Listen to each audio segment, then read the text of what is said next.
नमस्कार साथियों, मैं Pankaj Mehra exam instructor channel पे आपका हार्दिक स्वागत करता हूँ।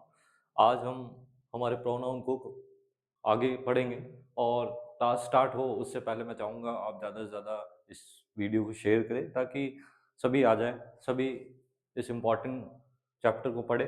ठीक है, अभी तक हम जब भी प्रोनाउन पढ़ा है अभी तक आपको लगता होगा प्रोनाउन एक छोटा सा टॉपिक है, लेकिन ये बहुत छोटा नहीं है। आज आपको बहुत कुछ सीखने को मिलेगा और इस वीडियो के बाद में आप खुद जानेंगे कि हाँ, आज हमने प्रोनाउन के बारे में लिटरली पढ़ा है और बहुत बड़ी चीज़ें नहीं है ना? बहुत छोटे-छोटे कॉन्सेप्ट है, बहुत छोटी-छोटी ट्रिक्स है जिनको यूज़ करके नो डाउट आप क्वेश्चन तो सही करोगे और आपको इंग्लिश का अच्छा खासा नॉलेज हो जाएगा और यू विल बिल्ड कॉन्फिडेंस कि हाँ, आप जो भी लिख रहे हो, जो भी रूल पढ़ा है उसके अकॉर्डिंग लिख रहे हो, बिल्कुल सही लिख रहे हो। ये चीज़ आपको जानने को मिलेगी। ठीक है? तो आइए बढ़ते हैं हम अपनी क्लास की तरफ। हमने अभी तक जो पढ़ा है दैट इज़ प्रोनाउन, है ना? प्रोनाउन पढ़ा है, प्रोनाउन की डेफिनिशन पढ़ी है कि प्रोनाउन ऐसे वर्ड्स होते हैं which are used in place of noun, है ना? और नाउन क्या होती है? संज्ञा होती है, तो संज्ञा के स्थान पे जो वर्ड यूज़ हो रहे हैं वो क्या है? सर्वनाम है या फिर प्रोनाउंस है। ठीक है, और हमने यहाँ पे देखा कि जैसे रवि है, मैस्कुलाइन जेंडर है, उसके लिए थर्ड पर्सन है, उसके लिए क्या यूज करेंगे? ही यूज करेंगे। हमने देखा कि इसके लिए रवि जो मैस्कुलाइन जेंडर है उसके लिए हमने ही यूज किया था। सीता फेमिनाइन जेंडर है उसके लिए सी यूज किया था, बोथ आर थर्ड पर्सन। और ये जो दिस इज माई पेन, इस पेन के लिए जो यूज हुआ था इट वॉज इट। तो हमने देखा था इट नॉन लिविंग के लिए और एनिमल्स के लिए यूज होता है, वाइल ही और शी किसके लिए? मैस्कुलाइन और फेमिनाइन जेंडर के लिए यूज होता है। ठीक है, अगर मैं एक ही सेंटेंस में दोनों लिख दूं रवि एंड सीता, तो उनके लिए क्या यूज करेंगे? हम उनके लिए थर्ड पर्सन प्लूरल यूज करेंगे, दे यूज करेंगे। ये हमने अभी तक पढ़ा है। नेक्स्ट स्लाइड में मैंने सारे प्रोनाउन के टाइप्स पढ़ाए, मैंने बताया अपन धीरे धीरे, कुछ ज्यादा इंपॉर्टेंट है कुछ कम है, लेकिन सारे हम 10 जो है प्रोनाउन के टाइप पढ़ने वाले हैं। उनमें से सबसे पहले कौन सा था? Personal pronoun. और उनके साथ में मैंने लिख दिया है कि I, we, you, he, she, it, they, ये सारे क्या होता है? पर्सनल प्रोनाउन होते हैं। हालांकि अब आप मुझसे पूछोगे सर मी क्या होता है, तो मैं बोलूंगा वो भी पर्सनल प्रोनाउन का ही पार्ट है। मैंने आपको बताया ना, वो भी पर्सनल प्रोनाउन का ही पार्ट है, लेकिन वो कैसा पार्ट है? ऑब्जेक्टिव पार्ट है। ठीक है, तो ये सबसे पहला पर्सनल प्रोनाउन हो गया। पजेसिव प्रोनाउन हो गया, मैंने आपको बताया पजेसिव एडजेक्टिव भी होते हैं, जैसे माई जो है पजेसिव एडजेक्टिव है, योर जो है पजेसिव एडजेक्टिव है, लेकिन योर्स है, माइन है, आर्स है, जिनके पास में एस लगता है, ये हमारे क्या है? पजेसिव प्रोनाउंस है। ये रिफ्लेक्सिव प्रोनाउन मैंने आपको बताया, रिफ्लेक्सिव और इंटेंसिव या एम्फेटिक, ये दोनों क्या होते हैं? सेम होते हैं, बस इनका यूज करने का तरीका क्या होता है? अलग होता है। बाकी आप बोलोगे माई सेल्फ क्या है, तो मैं बोलूंगा सेंटेंस में जब आएगा तब हम आइडेंटिफाई कर पाएंगे whether it is emphatic pronoun और रिफ्लेक्सिव प्रोनाउन। ठीक है, तो सेल्फ और सेल्फ वाले जितने प्रोनाउन है ये क्या है? रिफ्लेक्सिव है। किसको रिफ्लेक्ट करते हैं? सब्जेक्ट को रिफ्लेक्ट करते हैं। फिर डेमोन्स्ट्रेटिव में this that these those, interrogative में इंट्रोगेटिव वर्ड्स है, और ये इंपॉर्टेंट है रिलेटिव प्रोनाउन जिनमें हम हु, विच, दैट, हुज, हुम पढ़ेंगे। मैंने बोला ये दोनों बिल्कुल सेम है, लेकिन इनमें डिफरेंस बताया था कि ये कैसे क्वेश्चन स्टेटमेंट में आएंगे, ये इंट्रोगेटिव स्टेटमेंट में आएंगे और इनकी पोजीशन कहाँ होगी? स्टार्टिंग में होगी, in the beginning of the sentence. ठीक है, और जबकि ये होंगे, ये क्या होंगे? ये रिलेटिव प्रोनाउन है, ये सेंटेंसेस में बीच में कहीं यूज किए जाएंगे। यहाँ इंडेफिनिट प्रोनाउन है, जब हमको किसी पर्सन का नाम नहीं पता होता है तो उसकी जगह पे जो यूज किया जाता है वो क्या होता है? इंडेफिनिट प्रोनाउन होता है। इनमें क्या आ गया? समवन, एनीवन, है ना? ये सब आ गए। एन रेसिप्रोकल, रेसिप्रोकल ये दो ही वर्ड्स है रेसिप्रोकल प्रोनाउन में, ईच अदर और वन अनदर। ठीक है, इसके बारे में भी हम डिटेल में पढ़ लेंगे। और डिस्ट्रीब्यूटिव प्रोनाउन है each of, either of, neither of, none of. ठीक है, ऑफ आएगा इनमें, ये जरूर ध्यान रखना। नहीं तो ये अगर बिना ऑफ के आएगा, ईच मैन आ जाएगा, तो ये अगेन डिस्ट्रीब्यूटिव क्या हो जाएगा? एडजेक्टिव हो जाएगा। और इंटेंसिव एम्फेटिक मैंने आपको बता दी, यही सब है, बस ये एम्फेसाइज करता है। ठीक है, इसका भी मतलब स्वयं या खुद होता है और इसका भी मतलब स्वयं या खुद होता है।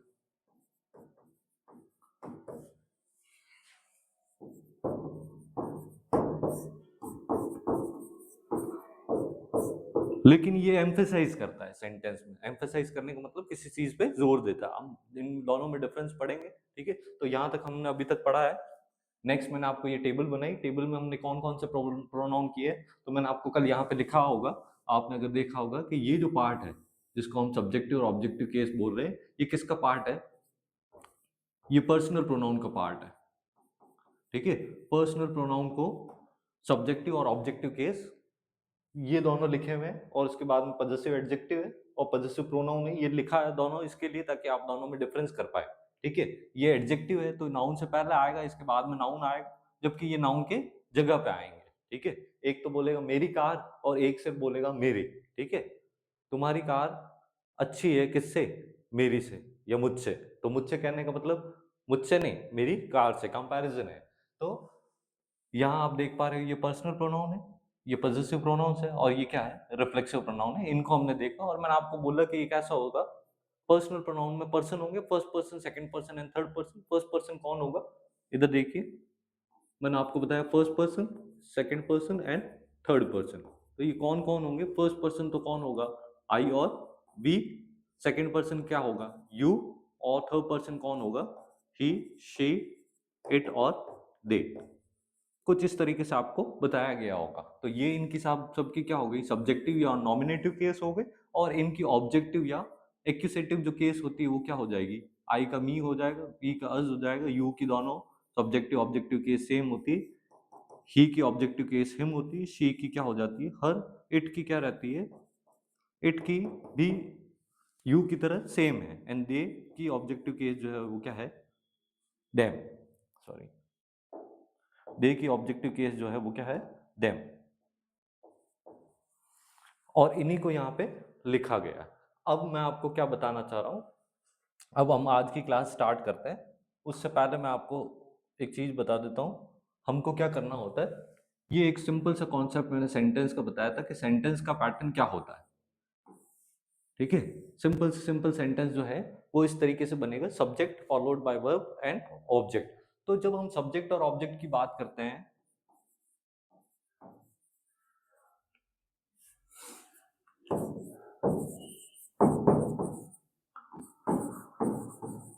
राधा हेल्प्ड रोहित, इसमें मैं अगर बात करूं, इसको कलर ले लेते हैं।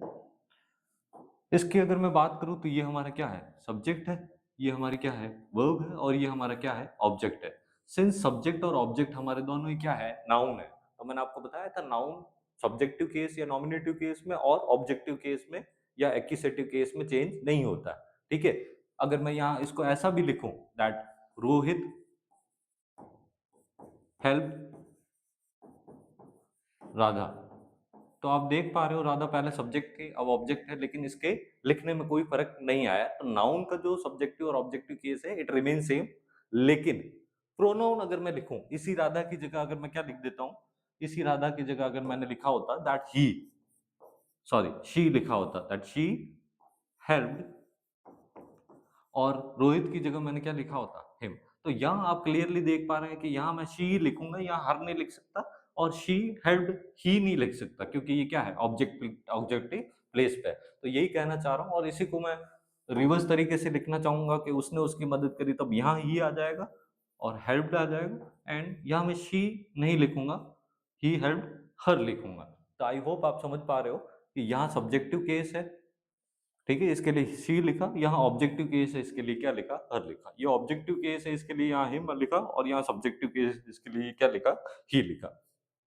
वापस से बता देता हूँ, सब्जेक्टिव केस को ही हम क्या बोलते हैं, सब्जेक्टिव केस कहाँ यूज की जाती है, सब्जेक्टिव केस यूज की जाती है किससे पहले, वर्ब से पहले। इसी सब्जेक्टिव केस को क्या बोला जाता है, नॉमिनेटिव केस भी लिखा जाता है कुछ बुक्स में। ये कहाँ आएगी, वर्ब से पहले। और जो ऑब्जेक्टिव केस है वो कहाँ आएगा, वर्ब के बाद में। तो ऑब्जेक्टिव केस को हम और क्या कहते हैं, या कुछ बुक्स में उसको क्या लिखा जाता है,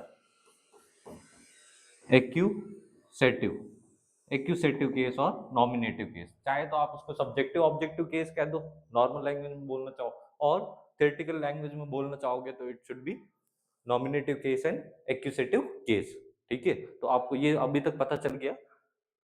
मैंने पहले वीडियो में ही बोला था कि ये जो सब्जेक्ट और ऑब्जेक्ट बनने का काम है ये कौन करेगा, नाउन या प्रोनाउन, ठीक है। तो नाउन में भी आपने देख लिया, नाउन बड़ी सब्जेक्ट प्लेस पे हो ऑब्जेक्ट प्लेस हो, इट रिमेन सेम। लेकिन प्रोनाउन की जैसी बात करेंगे, पर्सनल प्रोनाउन की, तो उनके सब्जेक्टिव या नॉमिनेटिव केस अलग है, एंड ऑब्जेक्टिव एंड एक्यूसेटिव केस अलग है, जिनको हम कहाँ देख सकते हैं, जिनको हम इस टेबल में देख सकते हैं, ठीक है।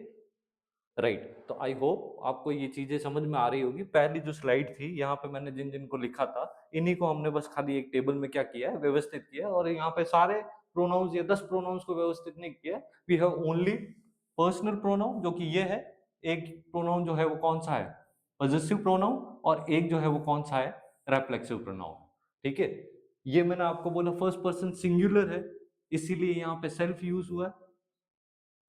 ये भी सिंगुलर है, इसके लिए सेल्फ यूज हुआ है, और ये सेकंड पर्सन सिंगुलर है, ये थर्ड पर्सन सिंगुलर है, इसके लिए क्या यूज हुआ है, सेल्फ सेल्फ सेल्फ। लेकिन जैसे ही आप देखोगे फर्स्ट पर्सन प्लूरल, तो यहाँ पे इंस्टीड ऑफ सेल्फ हम क्या यूज करते हैं, self. Second person plural self, और थर्ड पर्सन प्लूरल सेल्फ। तो यहां से आपको समझ में आई कि जब ये तीनों ही क्या है, फर्स्ट सेकंड और थर्ड पर्सन प्लूरल है ये, तो इनके साथ में इनका जो पॉजेसिव केस बनेगा, सॉरी रिफ्लेक्सिव केस जो बनेगा, वो कभी भी आर सेल्फ नहीं बनेगा। Since our is third person first person plural, तो यहाँ पे क्या होना चाहिए, सेल्फ होना चाहिए। ठीक है, ऐसा कैसा, कभी भी अगर कहीं पे देम सेल्फ लिखा हुआ आता है तो इट इज इनकरेक्ट। ठीक है, ये कैसा होना चाहिए, it should B them selves. I hope अभी तक जो आपको पढ़ाया वो आपको समझ में आया होगा। चल बढ़ते हैं हम हमारे आज की पहली स्लाइड की तरफ, जिसमें हम पर्सनल प्रोनाउन को और पढ़ेंगे। देखो मैंने बोर्ड पे क्या लिखा है, पर्सनल प्रोनाउन किसके लिए यूज होते हैं, तो they are use for specific people और thing. Personal pronoun specific person के लिए यूज होंगे। स्पेसिफिक पर्सन के लिए कहने का मतलब क्या हुआ, एक पर्टिकुलर पर्सन के लिए। उनके एग्जाम्पल क्या है, तो मैंने बताया I we first person, you second person, और ही शी इट और दे ये क्या है, थर्ड पर्सन। ठीक है, ये जो है इनके कैसे केस लिखे हुए हैं यहाँ पे, अभी मैंने आपको बता दिया सब्जेक्टिव केस है। और इनके ऑब्जेक्टिव केसेस को भी हम पढ़ते हैं। ऑब्जेक्टिव क्या हो जाएगा, इसका तो मी हो जाएगा, इसका अज हो जाएगा, इसका यू का दोनों केस सेम रहते हैं, ही का ऑब्जेक्टिव केस हिम, शी का हर, इट का इट ही रहेगा, और दे का क्या हो जाएगा, देम हो जाएगा। तो ये इनके ऊपर जो लिखे हुए हैं ये इनके क्या है, ऑब्जेक्टिव केस है। मैंने अभी थोड़ी देर पहले ही आपको बताया है। और कैसे कैसे यूज करेंगे, तो मैंने क्या बोला, वर्ब से पहले सब्जेक्टिव और नॉमिनेटिव केस, और वर्ब के बाद में जो आएगा तो वो कौन सा होगा, ऑब्जेक्टिव या एक्यूसेटिव केस आपका यूज किया जाएगा। जैसे यहाँ देखिए, यहाँ मैं शी लिखूंगा या मैं कभी हर नहीं लिखूंगा। ठीक है, अब हर आप बोलते हो हर फादर लिखते तो है सर, वहां वो हर फादर, वो हर क्या प्रोनाउन नहीं है, दैट इज एडजेक्टिव। ठीक है, तो she is my friend, subject कौन सा है, ये ऑब्जेक्ट कौन सा है, ये सब्जेक्ट और ऑब्जेक्ट दोनों पे ही क्या है, नाउन और प्रोनाउन है। यहाँ देख सकते हो नाउन है और यहाँ क्या है, प्रोनाउन है। तो ये सब्जेक्टिव केस कहाँ आता है, तो इसको देखिए आप, इसको स्टार बनाया मैंने। सब्जेक्टिव केस कब आएगा, वर्ब से पहले, और वर्ब के बाद में क्या आएगा, ऑब्जेक्टिव केस आएगा। यहाँ देखिए ये बहुत इंपॉर्टेंट है। मैंने बोला एज और देन जब भी आते हैं उसके बाद में कैसा केस आता है, सब्जेक्टिव केस आता है। ठीक है, अभी तक सुनिए। वैसे तो आप जस्ट आगे वाली स्लाइड में देखोगे कि एज और देन के बाद मैंने बोला सब्जेक्टिव केस भी आएगा, ऑब्जेक्टिव भी आएगा, और पॉजेसिव भी आएगा। लेकिन यहाँ हम किसकी बात कर रहे हैं, पर्सनल प्रोनाउन की बात कर रहे हैं। तो एज और देन आता है कब आता है, जब भी आता है वहां पे क्या होता है, कंपैरिजन होता है। ठीक है, इसके लिए मैं एक यहाँ पे स्लाइड ऐड करना चाहूंगा। ये देखिए मैंने ऐसा लिखा है, एज या देन, ये जब भी आएगा इसके बाद में कैसी केस आएगी, तो मैंने आपको बोला सब्जेक्टिव केस आएगी। ये कब आती है, जब यहाँ क्या होता है, कंपैरिजन होता है। ठीक है, तुलना जब भी होती है तब एज देन का यूज किया जाता है। तो मैं एक सेंटेंस लिखता हूं,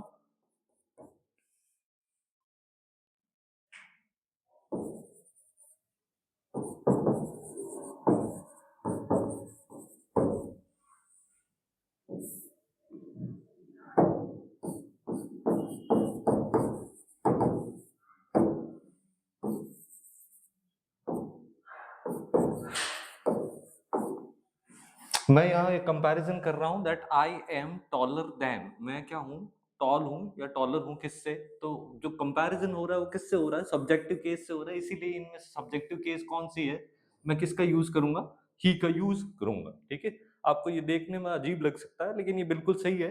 मैंने ये लिखा है एज देन कंपैरिजन के लिए आता है, एज और देन दोनों ही क्या होता है, कंपैरिजन के लिए यूज किए जाते हैं। और इनके बाद में कैसी केस आती है, सब्जेक्टिव केस, क्योंकि सिंस कंपैरिजन किससे हो रहा है, सब्जेक्ट से हो रहा है। ठीक है, अब यहाँ किसके बाद में आया, देन के बाद यहाँ ट्रांसफॉर्मेशन करेंगे इस सेंटेंस का, है ना, नेगेटिव ट्रांसफॉर्मेशन करेंगे। तो हम ये लिख सकते हैं इसी सेंटेंस को, that he is not as tall as I. ठीक है, इसी सेंटेंस को मैंने ट्रांसफॉर्म करके लिखा है। ट्रांसफॉर्मेशन कैसा किया है, एक तो कंपैरेटिव डिग्री से क्या कर दिया है, पॉजिटिव डिग्री में कर दिया, और दूसरा किया मैंने एफर्मेटिव सेंटेंस को क्या कर दिया, नेगेटिव में कर दिया। तो आप देख पा रहे हो पहले इसी से कंपैरिजन हो रहा था इसलिए सब्जेक्टिव केस आई, और यहाँ पे भी सब्जेक्ट से हो रहा है, इसके लिए क्या लिखा जाएगा, आई लिखा जाएगा, ना कि मी। ठीक है, आपको इस चीज को समझना होगा। सर मी क्यों नहीं आया, तो मी क्यों नहीं आया, क्योंकि ये तुलना किससे हो रही है, सब्जेक्ट से हो रही है, जो कि ही है। ठीक है, आई होप आपको ये चीज समझ में आई होगी मैं क्या बोल रहा हूँ। यहाँ मैं देखो, मैं आपको वापस बता देता हूँ कि यहाँ तो मैंने अभी अपन पर्सनल प्रोनाउन पढ़ रहे हैं, इसके लिए मैंने बोला सब्जेक्टिव केस, या एज देन के बाद में क्या आएगा, सब्जेक्ट आएगा, या सब्जेक्टिव केस आएगा। क्यों सब्जेक्टिव केस की क्यों बात करी हमने, क्योंकि जो तुलना हो रही है, जो कंपैरिजन हो रहा है, वो किससे हो रहा है, वो सब्जेक्ट से हो रहा है। आप इन दोनों सेंटेंसेस में देख सकते हो। ठीक है, फिर यहाँ पे आप देख सकते हो, अब आपको एक चीज जो ध्यान रखनी, दैट इज प्रोनाउन ऑर्डर। बहुत इंपॉर्टेंट चीज है ये प्रोनाउन ऑर्डर। कहने का मतलब है, एक सेंटेंस में अपन ही लगा रहे हैं, शी लगा रहे हैं, एक एक है ना प्रोनाउन को यूज कर रहे हैं, तो हमारे लिए थोड़ा सा क्या हो जा रहा है, इजी हो जा रहा है। लेकिन अगर मैं बोलूँ एक ही सेंटेंस के सब्जेक्ट या ऑब्जेक्ट प्लेस पे एक से ज्यादा प्रोनाउन आएंगे तो क्या करना है।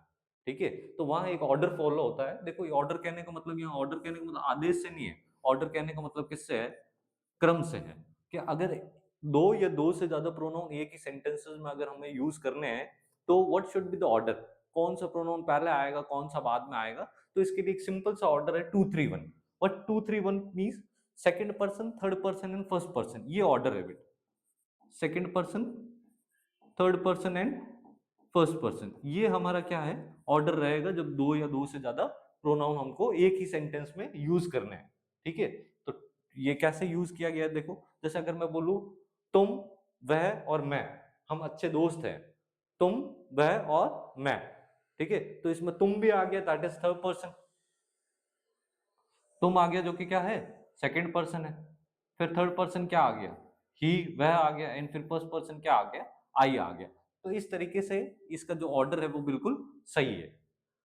एग्जाम में या एरर डिटेक्शन वाले जितने भी क्वेश्चंस आएंगे, अगर आपको किसी स्टेटमेंट में, किसी क्वेश्चन में एक से ज्यादा प्रोनाउन दिखते हैं, तो सबसे पहले you have to check the order, कि वो जो प्रोनाउन है, दो है या दो से ज्यादा, जितने भी तीन प्रोनाउन है, वो ऑर्डर में है या नहीं है। And what is the order, what is the correct order, it should be 2-3-1। 2-3-1 stands for second person, then third person, then first person. तो ये देख रहे हैं, ये सेकंड पर्सन है, ये थर्ड पर्सन प्रोनाउन है, और ये क्या है, फर्स्ट पर्सन है। They are good friends. ठीक है, लेकिन आप देखोगे व्हेन ऑल द प्रोनाउन, यही ऑर्डर चेंज हो जाए, ये दो ही ऑर्डर आपको ध्यान में रखना है। एक तो 2-3-1 है जो मैंने आपको बता ही दिया है, और एक क्या है, 1-2-3।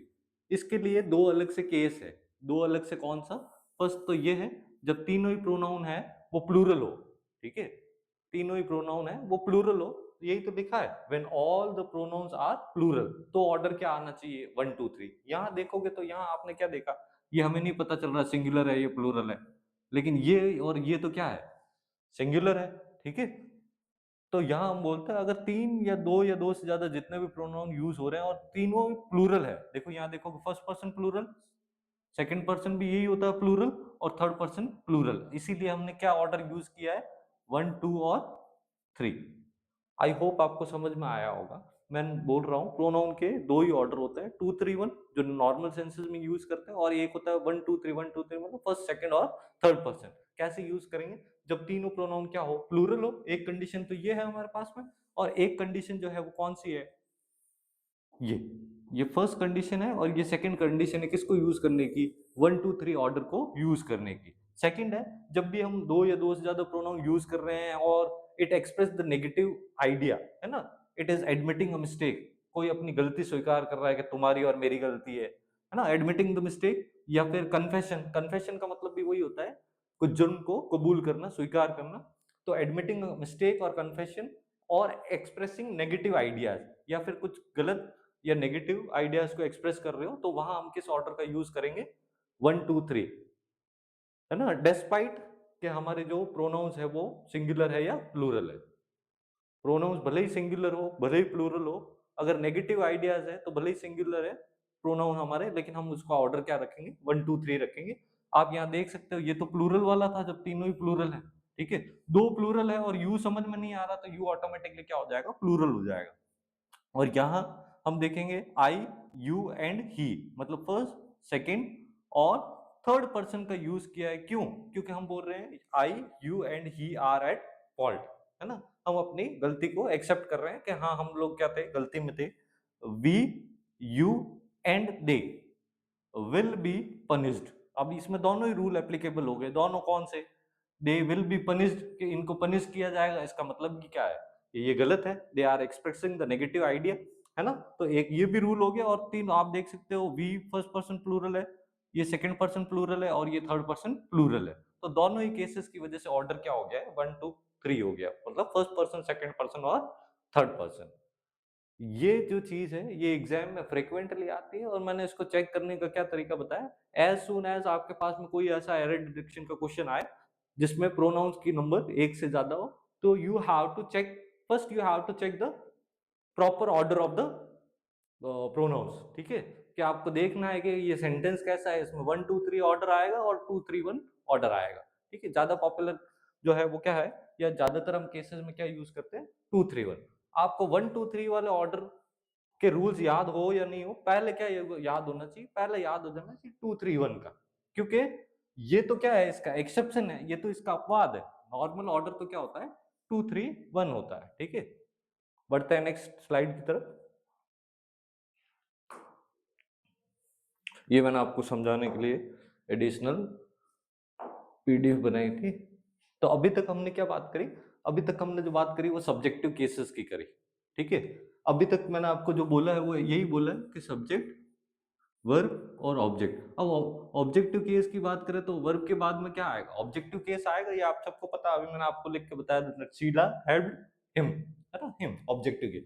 तो यहाँ हम देखते हैं कि ऑब्जेक्टिव केस कहाँ कहाँ आती है। तो पहला तो यही हो गया दैट वर्ब के बाद में हम हमेशा किसका यूज करेंगे, ऑब्जेक्टिव केस और प्रोनाउन का यूज करेंगे, प्रोनाउन के ऑब्जेक्टिव केस का यूज करेंगे।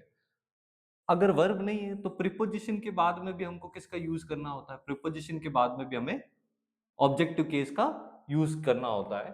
फिर थर्ड है हमारे पास में लेट। लेट भी अपने आप में एक वर्ब है, तो लेट के जस्ट बाद में जो भी नाउन प्रोनाउन आएगा उसका ऑब्जेक्टिव केस आएगा। नाउन में ऑब्जेक्टिव केस अलग से होता नहीं है, सेम ही होता है। तो प्रोनाउन का जो भी केस आएगा वो क्या आएगा, ऑब्जेक्टिव केस आएगा। आपने देखा होगा हमेशा लिखा हुआ था let's, but let's means let us, है ना। और अस क्या है, first person, first person plural का ऑब्जेक्टिव केस है। ठीक है,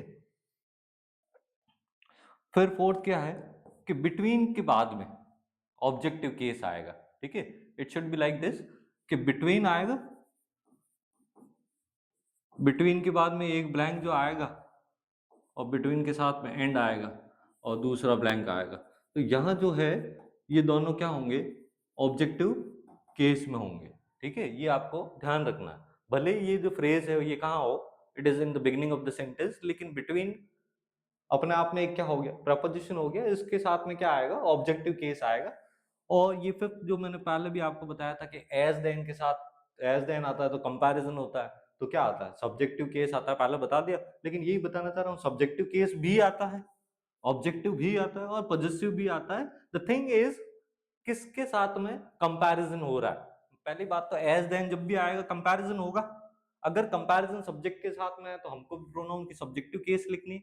अगर कंपैरिजन किस में है, ऑब्जेक्ट में है, तो हमको ऑब्जेक्टिव केस लिखनी। और अगर कंपैरिजन पॉजिटिव थिंग्स में है तो हमको प्रोनाउन की पॉजिटिव केस लिखनी है। ठीक है, आई होप आपको समझ में आ रहा होगा। प्रोनाउन की पॉजिटिव केस कौन सी है, मैंने आपको बताया पॉजिटिव एडजेक्टिव भी है और पॉजिटिव प्रोनाउंस भी है। तो पॉजिटिव प्रोनाउंस कौन से हैं, माइन, योर्स, हिज, हर्स, है ना, आर्स, योर्स एंड देयर्स। ये क्या है, पॉजिटिव प्रोनाउंस है। कब यूज करना है, आपको किसी सेंटेंस में एज और देन के बाद में ब्लैंक दिखे and you have to put the correct pronoun, तो आपको देखना कंपैरिजन किसके साथ में हो रहा है, सब्जेक्ट के साथ कंपैरिजन सब्जेक्टिव केस, ऑब्जेक्ट के साथ में तो ऑब्जेक्टिव, और पॉजिटिव नाउन के साथ में तो पॉजिटिव केस को लिखेंगे। ठीक है, इन्हीं सबको मैं लिख के बता देता हूं। जैसे पहला कौन सा है, वर्ब के बाद में ऑब्जेक्टिव केस आएगा। दूसरा कौन सा है, प्रपोजिशन के बाद में ऑब्जेक्टिव केस। तीसरा कौन सा है, लेट के बाद में ऑब्जेक्टिव केस। फिर क्या है, बिटवीन के बाद में ऑब्जेक्टिव केसेस आएंगे। एंड फिर एज और देन के बाद में जैसे सब्जेक्टिव केस आता है, ऑब्जेक्टिव भी आ सकता है। यहाँ मैं एक स्लाइड ऐड करता हूँ। फर्स्ट जो हमने सेंटेंस लिखा कि वर्ब का ऑब्जेक्टिव केस होता है, तो मैं बोलूंगा क्या,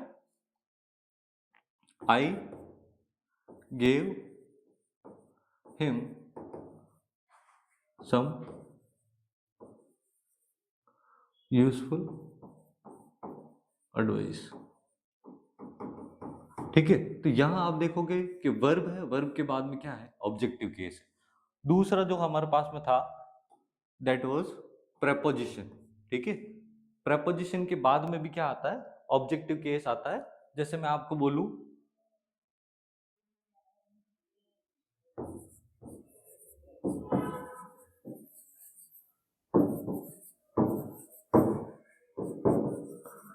तो हमने देखा ये जो ऑब्जेक्ट है ये किसका है, ये प्रीपोजिशन का ऑब्जेक्ट है तो ये सारे ऑब्जेक्ट ही, ये भी ऑब्जेक्ट है, ये भी ऑब्जेक्ट है, लेकिन इसको हम बोलेंगे it is the direct object of verb, और इसको बोलेंगे भी ये क्या है, ऑब्जेक्ट ऑफ प्रीपोजिशन। फिर तीसरा कौन सा बताया आपको, तीसरा आपको लेट से बताया। तो मैंने आपको बोला कि लेट हमेशा क्या आएगा, लेट अस गो देयर। ठीक है, या फिर मैं बोलूंगा उसको अंदर आने दो, तो लेट हिम कम इन। ठीक है, तो ये हम देखेंगे ये दोनों किसके ऑब्जेक्ट हैं, लेट के, क्योंकि लेट को भी अपने आप में वर्ब बोल सकते हैं। फिर हम देखते हैं फोर्थ जो मैंने आपको बताया दैट वाज बिटवीन, है ना। बिटवीन, अगर मैं बोलूं बिटवीन, क्वेश्चन ऐसा आएगा,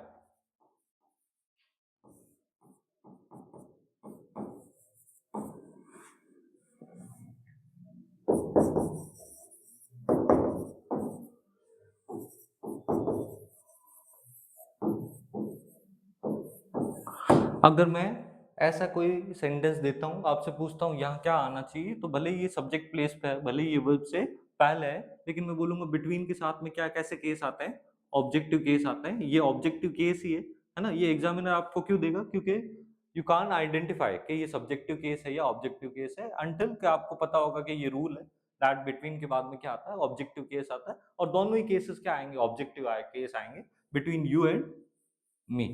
ठीक है, आई होप आप इसको समझ गए होंगे कि ऑब्जेक्टिव केस हमें कहाँ यूज करना। ऑब्जेक्टिव का मतलब यही बताया, वर्ब के बाद में, वर्ब के बाद में तो प्रीपोजिशन के बाद में भी क्या होगा, प्रीपोजिशन का ऑब्जेक्ट होगा, लेट के बाद में लेट का ऑब्जेक्ट होगा, बिटवीन के बाद में भी ऑब्जेक्टिव केस आएगी।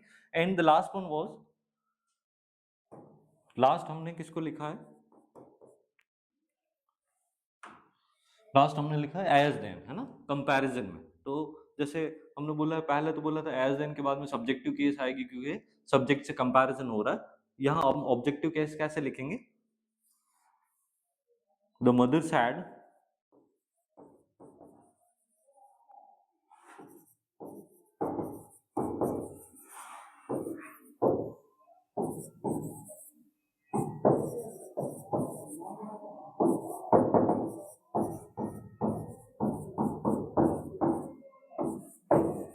तो ये है, ये हम बोल सकते हैं मदर सैड दैट, कि मदर ने कहा कि वह उससे भी उतना ही प्रेम करती है जितना उससे। तो कंपैरिजन किससे हो रहा है, इस ऑब्जेक्टिव केस से हो रहा है, इसलिए यहाँ पे भी किसका यूज किया गया है, ऑब्जेक्टिव केस का यूज किया गया है। ठीक है, अब सेंटेंस को देखो, अगर मैं यहाँ पे कोई दूसरा प्रोनाउन ही यूज कर लेता हूँ, ठीक है, तो ही किसके अकॉर्डिंग आ जाएगा, ये सब्जेक्ट के अकॉर्डिंग आ जाएगा। ये बोलेगा मदर भी उतना ही प्यार करती है जितना कि वह करता है, किससे, इस हर से। ठीक है, आई होप आपको ये चीज समझ में आई होगी। हम ऑब्जेक्टिव केस समझ रहे हैं, और ऑब्जेक्टिव केस कहाँ कहाँ यूज होगा, तो ब्रॉडली हम बोलेंगे वर्ब के बाद में, प्रीपोजिशन के बाद में, लेट के बाद में, बिटवीन के बाद में, और एज देन के बाद में, अगर कंपैरिजन किससे हो रहा है, ऑब्जेक्ट से हो रहा है तो। ये हमारे पास में क्या था, पर्सनल प्रोनाउन था। पर्सनल प्रोनाउन की दो फॉर्म्स होती है, मैंने आपको बताया पर्सनल प्रोनाउंस की दो फॉर्म कौन सी हो गई, एक जिसको हम सब्जेक्टिव और ऑब्जेक्टिव बोल रहे हैं, इनको हमने सीखा। सब्जेक्टिव कौन सी है, I we you he she it और दे। ऑब्जेक्टिव केसेस कौन सी है, तो me, us, you, him, her, it और देम, ये ऑब्जेक्टिव केस है। इनको यूज कैसे करना है, तो सब वर्ब से पहले सब्जेक्टिव केस और वर्ब के बाद में objective case. Apart from the verb, verb के अलावा, तो वर्ब के अलावा ये चार पांच चीजें हैं जहां जहां आप इसको यूज कर सकते हो। ठीक है, वर्ब के बाद, प्रीपोजिशन के बाद, लेट के बाद में, बिटवीन के बाद में, और एज देन के बाद में। ये देखिए नेक्स्ट, तो ये पर्सनल हो गया। पर्सनल के बाद में हम आते हैं पजेसिव पे। ठीक है, कल मैंने आपको जब नाउन पढ़ाया या पहले वाले क्लासेस में नाउन हमने जो पढ़ा, तो हमने नाउन की भी कैसी केस पढ़ी, possessive case. What possessive case means, possessive case का क्या मतलब है कि जो अधिकार या स्वामित्व बताता है। ठीक है, कल ऐसा लिखा भी था मैंने, ये मैंने आपको बताया ये राम्स। इसके अलावा हमने नाउन में और पढ़ा क्या, कंपाउंड जो नाउन होते हैं उनके पॉजेसिव केस कैसे बनाते हैं, कैसे बनाते हैं बता सकते हैं? लास्ट में हम लगाना है अपोस्ट्रोफी और फिर लगाना है एस, कमांडर इन चीफ्स, है ना। तो ये तो क्या थे, नाउन के पॉजेसिव केस थे। हम किसकी बात करेंगे, पॉजेसिव केस ऑफ प्रोनाउन। और ये हमने टेबल में देख ही रखे हैं। मैं यहाँ पे लिख देता हूँ, आपको आसानी होगी। जैसे मैंने बोला फर्स्ट पर्सन क्या होता है, आई और वी होता है। सेकंड पर्सन क्या होता है, यू होता है। थर्ड पर्सन कौन होता है, ही, शी, इट। ये तो क्या होते हैं सिंगुलर, और दे क्या होता है, थर्ड पर्सन प्लूरल होता है। ठीक है। तो हम क्या बात करेंगे, हम बात करेंगे इनके पॉजेसिव केस क्या है। पॉजेसिव कहने का मतलब क्या हुआ, जो स्वामित्व बताएगा माइन, और माई क्या है एडजेक्टिव। वी का क्या हो जाएगा आर्स, और ये क्या होगा आर। यू का क्या हो जाएगा योर्स, और ये क्या हो जाएगा योर। ये ध्यान रखना, ये एडजेक्टिव है और ये क्या है प्रोनाउन। कैसे, possessive adjective and possessive pronoun. He का क्या हो जाएगा हिज और हिज। शी का क्या हो जाएगा हर्स और हर। इट का क्या हो जाएगा, इट का ये तो केस बनेगा नहीं, इट्स का ये केस तो बनेगा नहीं, और ये क्या हो जाएगा इट्स हो जाएगा। और दे का क्या हो जाएगा देयर्स। ठीक है। कुछ इस तरीके से ये जो प्रॉपर पर्सनल प्रोनाउन है इनके पॉजेसिव प्रोनाउंस है और पॉजेसिव एडजेक्टिव है। मैंने कल ही आपको डिफरेंस बता दिया पॉजेसिव प्रोनाउन और पॉजेसिव एडजेक्टिव में क्या फर्क है। पॉजेसिव प्रोनाउन नाउन की जगह आएगा, इसके बाद में नाउन नहीं आएगा, क्योंकि ये खुद नाउन के जगह पे यूज हो रहे हैं कौन, पॉजेसिव प्रोनाउन। जबकि पॉजेसिव एडजेक्टिव जो है नाउन से पहले आएंगे और उनको मॉडिफाई करेंगे। तो आप इन सेंटेंसेस को देखिए। His book, this book is mine. यह बुक क्या है मेरी है, एंड दैट इज योर्स। तो दोनों में ही देखो दिस बुक पहले ही आ गया, ये जो हमें हमारा क्या है एडजेक्टिव है, डेमोन्स्ट्रेटिव एडजेक्टिव है। दिस बुक इज माइन, यह बुक है मेरी, एंड दैट इज योर्स, और वो है तुम्हारी। सिर्फ तुम्हारी बोला है मैंने, तुम्हारी और मेरी बोला है, तुम्हारी बुक या मेरी बुक नहीं बोला है। ठीक है, क्योंकि बुक यहाँ पहले से लिखा that this book is mine and that is yours. तो ये दोनों क्या हो गए पॉजेसिव प्रोनाउन हो गए। हिज हेयर इज, पहली बात तो आपको यहां से ध्यान रखना है कि हेयर को ऐसे ही लिखा जाता है, हेयर्स नहीं लिखा जाता। और ये क्या हो गया सिंगुलर हो गया, his here is longer than. अब देखो ये एज और देन वाला कंपैरिजन आ गया। मैंने आपको बोला एज देन के बाद सब्जेक्टिव केस आएगी, ऑब्जेक्टिव आएगी और पॉजेसिव भी आएगी। यहाँ मुझसे तुलना नहीं हो रही, यहाँ उसके हेयर से तुलना हो रही, that his here is longer than. तो मैं आई नहीं लिखूंगा, मुझसे बड़े नहीं है, मैं बोलूंगा माइन। और माई क्यों नहीं लिखा, अगर इसके बाद में हेयर होता तो मैं माई हेयर लिख सकता था, अदरवाइज क्या लिखा जाएगा माइन लिखा जाएगा। My answer is different from, ये मेरा जो आंसर है वो डिफरेंट है किससे, तुमसे नहीं, यू नहीं, योर नहीं, क्या आना चाहिए योर्स। कि सर माइन भी तो ऐसा ही है, माइन क्यों नहीं आया, तो ऐसा नहीं बोल सकते कि मेरा उत्तर अलग है मुझसे। ठीक है, तो आपको ये समझना पड़ेगा जब ये डिफरेंट होने की बात कर रहा है इसकी वजह से यहाँ पे क्या नहीं आएगा, माइन नहीं आएगा। हालांकि ये भी क्या है पॉजेसिव प्रोनाउन ही है। USA, United state of America is a developed country. United states of America एक डेवलप्ड कंट्री है, जबकि वाइल आर्स, है ना, जबकि हमारी जो कंट्री है वो कैसी है, इज डेवलपिंग। डेवलपिंग कहने का मतलब विकासशील। तो यहाँ क्या आएगा वाइल या तो लिखो आर कंट्री, लेकिन आर कंट्री लिखा हुआ नहीं है, तो इसके लिए क्या लिखना पड़ेगा आर्स लिखना पड़ेगा। यही मैंने यहाँ पे बताया कि एज देन कब आता है, कंपैरिजन के लिए आता है। और पॉजेसिव केस कब आएगी, जब उसका क्या हो रहा है कंपैरिजन हो रहा है। ठीक है, यहाँ आप देख सकते हो माई आंसर के बारे में या हिज ईयर के बारे में। और यहाँ उनकी बात कर रहे हैं कि यूएसए का देश या यूएसए जो देश है वो क्या है विकसित है, जबकि हमारा, है ना, हमारा क्या, हमारा कंट्री या हमारी जो देश है वो क्या है डेवलपिंग है। इसके लिए यहाँ क्या यूज किया है आज यूज किया है। तो ये सेशन या आज की क्लास यहीं समाप्त होती है। एक बार फिर से आपसे रिक्वेस्ट है कि ज़्यादा से ज़्यादा चैनल को लाइक करें, शेयर करें, सब्सक्राइब करें। Thank you.